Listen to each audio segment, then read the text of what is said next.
What are you waiting for? Come join the Geek Drums Nation. What is up, guys? Welcome to today's video. In today's video, I want to talk to you all about Superman and Lois Season 4. The latest episode just dropped yesterday, and while it was, I can't even lie, guys. It's in the same boat for me as last week. It's a little bit better. As to where last week's episode, I thought that the family story was the stronger aspect. In this episode, I think the family aspect took a backseat to Lex Luthor's story, which we needed. But by family, I mean the stuff with the boys and trying to just throw that in there. It was weird for me. But I'm not going to say it here. I'm going to play a video from my live stream that explains my feelings in a better way than I can convey. Because don't get me wrong, as much as I love Superman and Lois, I have to call out the flaws that I see personally. This is my opinion. This does not have to be your opinion. This is my opinion, guys. This is my opinion. I feel as if the CW did a disservice to the show by what they felt that they had to do as far as budget and all of that stuff goes. I think they failed the show. And these last two episodes have shown that they have to save majority of their budget for the, big finale. But we're at the midpoint. While we did get some amazing stuff for Lex Luthor, his backstory, hearing about what he went through and how he's going about things, this episode just made him seem like the stubborn jerk that we all know him to be, but it made it so much worse. And I feel as if this episode, we are really seeing the fact that they had no time. They didn't have enough time to tell the story that they wanted to. And by that, I mean they had no time to flush it out. Because, and like I'll say in the video, my biggest issue this episode was speed racing through Clark's PTSD. That's all this thing is with his powers. I honestly believe that it's a mental thing that's not allowing his body to heal. That is a CW trope. I'll talk about it much later on. It's a CW trope that they always do, and I really believe that that's one of the key points of this season is his PTSD, because he did in fact die. He died. And he came back. He has PTSD. His powers don't work the same way they used to. And he's still getting adjusted to having this human heart in his body that's pumping his blood throughout of it. He's still getting used to that. And we see that. But they sped through it so fast. And I get it. Also, Jonathan developing powers.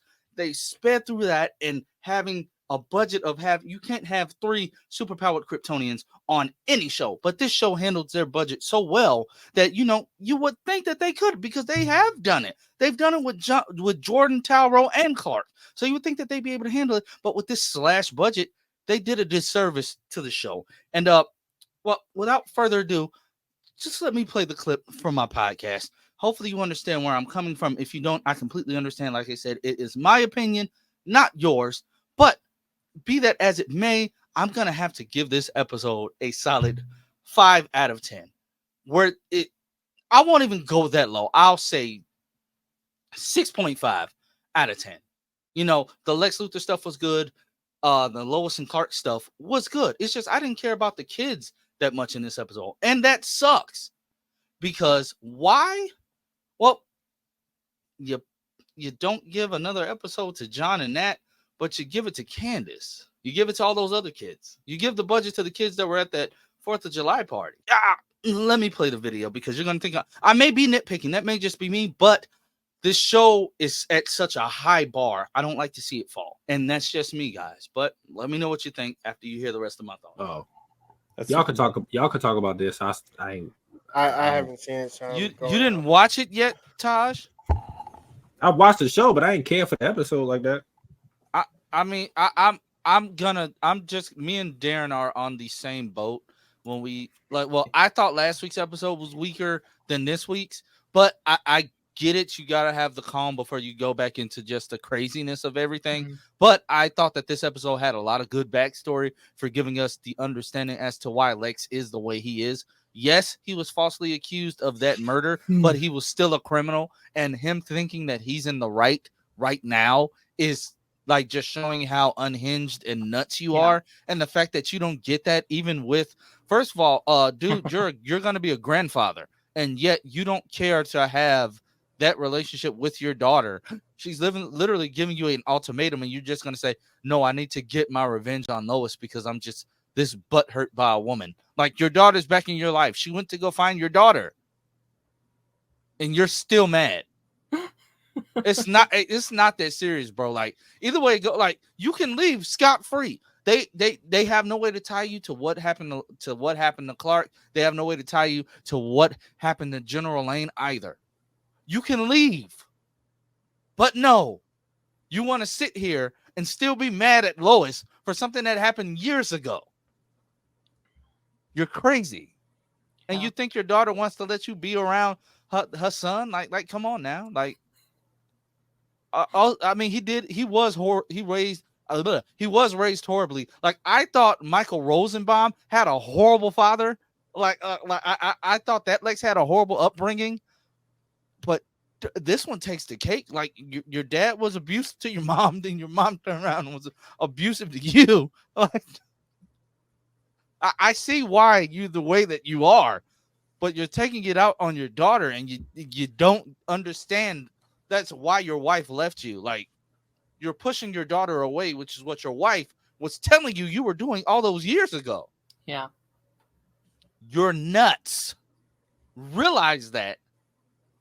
You can fix it. Like your daughter's even asked, so how's it going being back at the company? Actually, I haven't been back to Metropolis that much. I just been here, just exacting my revenge. Yeah. And you said that like it was normal.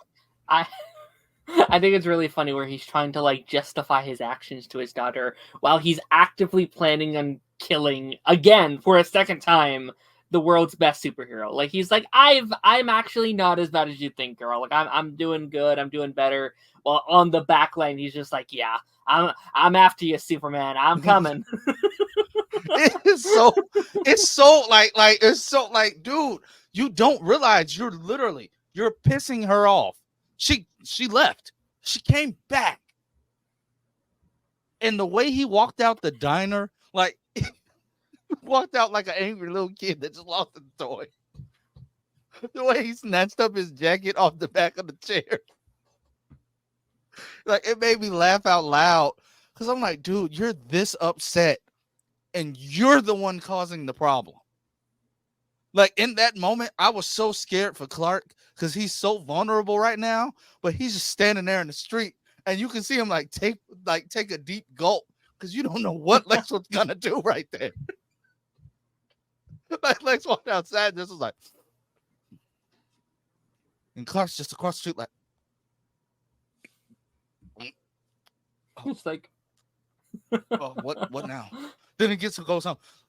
We have to take the boys. We have to go. I said, I've never seen Superman this shook. that's because he still has Doomsday. Like, he's terrified of what Doomsday's gonna do. Exactly. And honestly, that hurt to see as well. But that lets me know his power issue right now is like his healing problem. It's not because of the heart. It's not because of the death. He died 3 weeks ago. You've been absorbing all the sunlight. You should be fully back to normal. It's a mind thing. They're doing that stupid classic CW trope of the way of your mind. It's your mind is playing tricks on you. They used to do it on the Flash. When Barry got his back broke on the Flash in season 2, he was fully healed, just still walking on the counter. Oh, I can barely breathe. Oh, like every single doctor that works with you is telling you, like, you're fully healed, dude. Like, oh, but still having problems breathing, bro. You didn't have problems breathing before. Maybe we should remember. No, that's exactly what's going on with Clark. Like, you saw when his mom was like, we have to run the simulation again. It's like, that's actually like that's trauma. Like, reliving that. That's definitely trauma. Like, having, like, you could see the pain in his eyes, but you can also see the pain in his mom's eyes as well, because she doesn't want to have to do this, but they're trying to find a weakness. There is no weakness for Bizarro. Well, for Doomsday, because one, not only did you make him an unkillable zombie, you make him an unkillable zombie monster thingy with all his powers. Yeah. But also, he just keeps getting boosted by all the orange kryptonite that's in his system. So it's like it's a lose-lose situation for them not to have realized like that now. Like they're literally sticking out his body. Clark, how didn't you figure that out? That's why you can't kill him. That's why when you kill him, he keeps coming back stronger.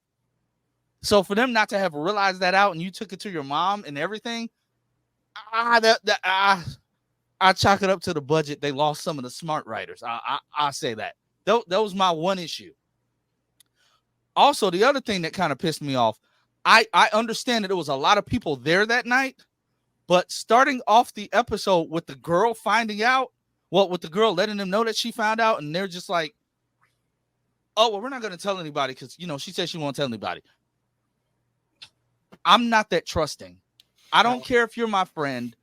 I'm not that trusting, especially a kid.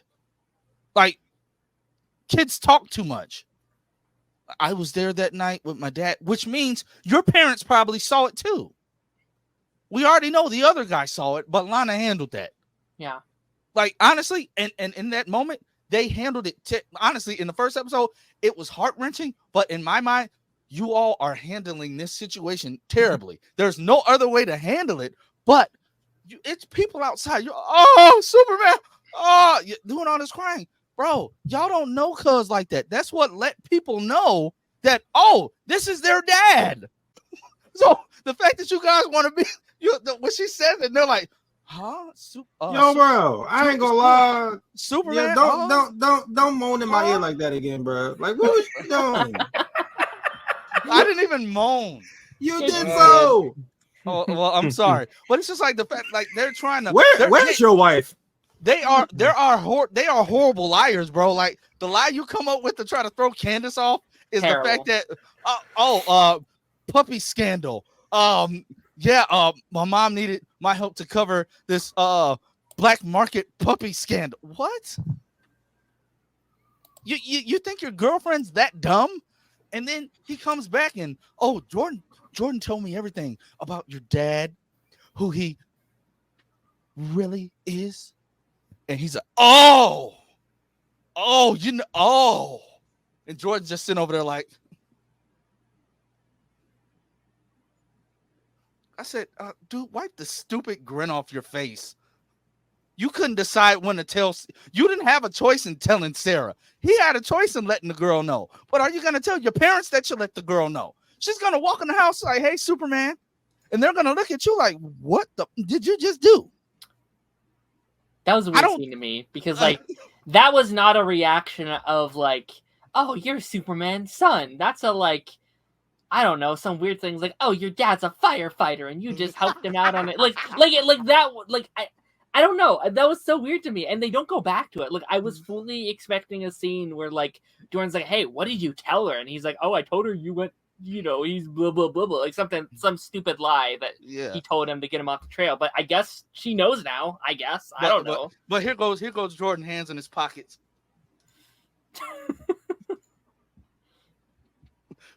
Yeah. I handled it. And Lois, I know you're in a rush for Cuz to fly you all the way to France. There's no need to be in a rush for that. He has super speed. But you say, is this about the puppy story? And she's like, Jordan will explain.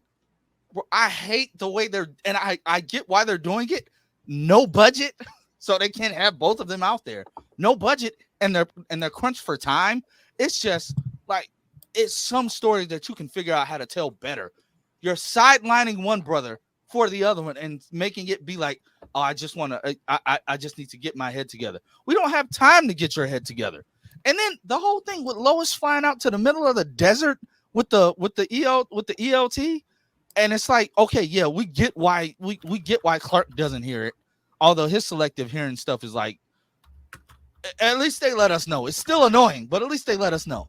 So you go out there by yourself and you flip the thing, but you're not thinking, oh, I have 2 Kryptonian sons with super hearing that works just fine. Then you're shocked when one of them shows up. You thought they were just going to ignore it? And this plan was dumb. What if Doomsday would have showed up and just grabbed her by the head like he did a daddy? And the lack of budget on Doomsday right there was hilarious, bro. Because he's literally standing still when it's the side shots. it's so weird. It's just like these 2 episodes, you can tell they're budget savers. So I just hate what the CW forced them to do. The corner that they forced this show in, because the first few episodes were phenomenal, which means I know they're saving their budget for the back half. It's like last week, the family stuff was great. The side stuff wasn't. This week, the family stuff was the side stuff. So the Lex stuff was the meat and potatoes of the show, and that was the good stuff. It's just weird that like I said today, I made a post today. Somebody posted, what, like, how do you feel when you see the Legends of Tomorrow poster? I said it just reminds me of how the CW used to be. Not everything was perfect, but it's what we wanted. It was no cut budgets. It was no scaled back VFX. Like, we didn't have to worry about, like, if we knew the show was gonna be goofy and trash. I mean, we went into the show every week knowing it was gonna be goofy and trash, but at least we knew what we were getting. What show we talking about? Like, just like like how Legends got goofy and trash towards the end. Like, we knew it was gonna be that. Be specific though, because the first 3 seasons, like the first 3 seasons was good, but like just looking at that poster and seeing how they made them butcher Superman and Lois this season, because, like, don't get me wrong, I love the direction, but like I just said last week, Family Story was strong. Kyle and Chrissy crap I can care less about. This week, Family Story was weak, and then it was the Lex and Elizabeth Luthor show, and I love that. The flashbacks for Lex, I loved it. Michael Cutlet's killing it. Why can't we have the balance?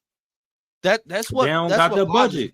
Exactly, and you killed a great show like that.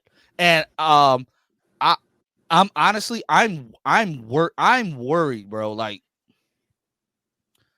this episode was the first 3 episodes, I was on the edge of my seat, but then you get these, they feel like filler, but they're about the story. Like, I'm sorry, Candace, I don't care. Like, Candace is in the same boat as Kyle and Chrissy. I don't care about you that much.